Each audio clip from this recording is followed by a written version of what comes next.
Olá senhoras e senhores, bom dia, boa tarde, boa noite, dependendo de quando vocês verem este vídeo. Nesta rápida reflexão, quero falar da obscura tentativa de se proibir medicamentos referentes a um possível tratamento para o vírus. Aqui no canal, possuímos muitos vídeos refutando uma série de argumentos sem fundamentos, para não dizer completamente desonestos, e nuances argumentativas por trás da intenção de apresentar um cenário negativo em relação a esses medicamentos, sem necessariamente falar aberto sobre proibições e interpretações puramente científicas, fazendo o desavisado médio adotar o espectro comportamental desejado pelos estrategistas da narrativa pré-estabelecida. Deixarei na descrição alguns vídeos que abordamos essas questões. Bom, como vocês sabem, a politização desses medicamentos que não podemos nomear foi mais uma das evidências que expõe a podridão do meio supostamente científico moderno, onde o aparelhamento de agentes favoráveis a certo status quo vigente, mais especificamente um antes do Bonoro ser eleito, funcionam 24 horas por dia, 7 dias da semana,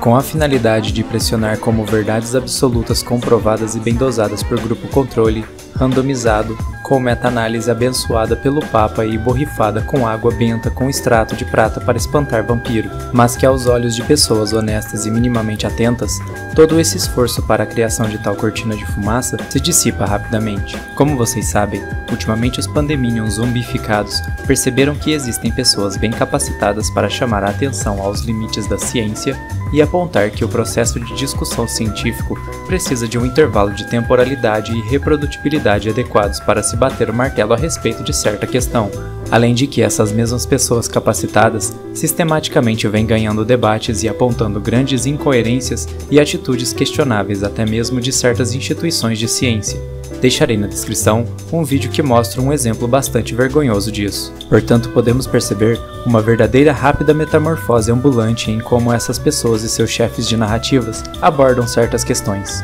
A bola da vez é realizar o absurdo argumento de que esses medicamentos são perigosos ou que as pessoas por se automedicarem causam grandes problemas para elas mesmas e para o sistema de saúde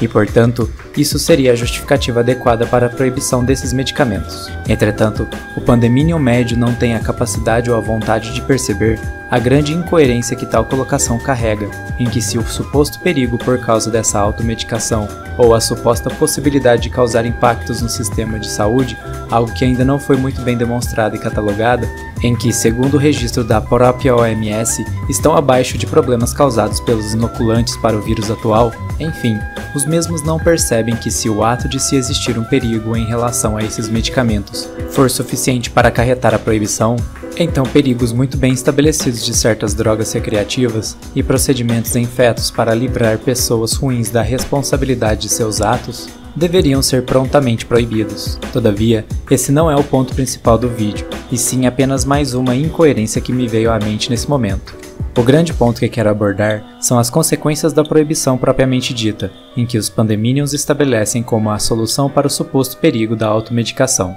Não irei comentar a falta de fundamentação desse argumento por vias técnicas que envolvem threshold tóxico ou curvas comportamentais, pois isso já foi realizado em outros vídeos que deixarei na descrição também. Mas quero me concentrar na problemática criada a partir do momento em que uma religião cientificista que os pandeminions idolatram resolveu politizar o medicamento apenas por causa que o Bonoro e o Homem-Laranja mal falaram dele, criando uma verdadeira caça às bruxas de qualquer pessoa que se atrevesse a levantar alguma questão que minimamente apontasse para uma discussão a respeito do uso. Além dessa problemática também ser estendida para o meio médico, em que os próprios profissionais que prescrevem medicamentos relataram perseguição generalizada por apenas tentar estudar o assunto e discuti-lo de maneira adequada. Toda essa questão, obviamente, gera uma problemática ao paciente, que agora sofre com a falta de informação por conta de uma guerra de politizações e pelo fato que menos médicos estariam dispostos a conversar sobre o medicamento abertamente, com medo de represálias. A partir desse momento,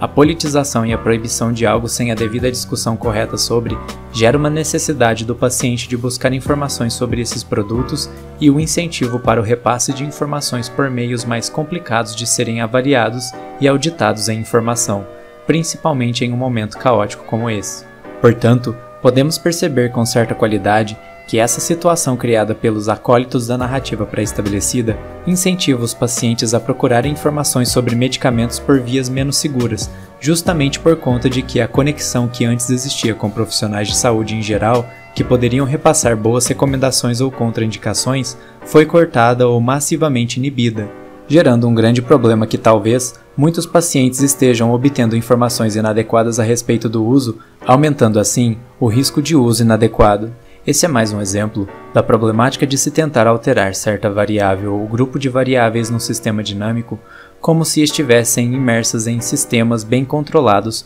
ou que causam mudanças lineares e desejadas, evidenciando assim mais uma vez a falta de empatia e conhecimento do pandeminium médio, que possui massivos antolhos na sua visão, enxergando tudo de maneira linear, sem pensar ou sem sequer tentar dosar suas consequências, onde se a politização não tivesse acontecido e as pessoas e médicos pudessem falar tranquilamente a respeito desses medicamentos, o paciente teria uma fonte direta, honesta e que poderia ser comparada com outras diferentes, de maneira livre, acarretando uma maior qualidade final de informação, pois os contaminantes do extremismo em ambos os lados ficariam diluídos na curva de normalidade comportamental referente a esse tema. Bom, não quero me estender muito, pois esse assunto já foi de certa forma discutido aqui no canal, e também acho que o ponto já ficou claro, então se a reflexão trouxe algo de positivo, deixe seu like, compartilhe os vídeos do canal e comente bastante para ajudar no engajamento. Obrigado pessoal e fiquem bem.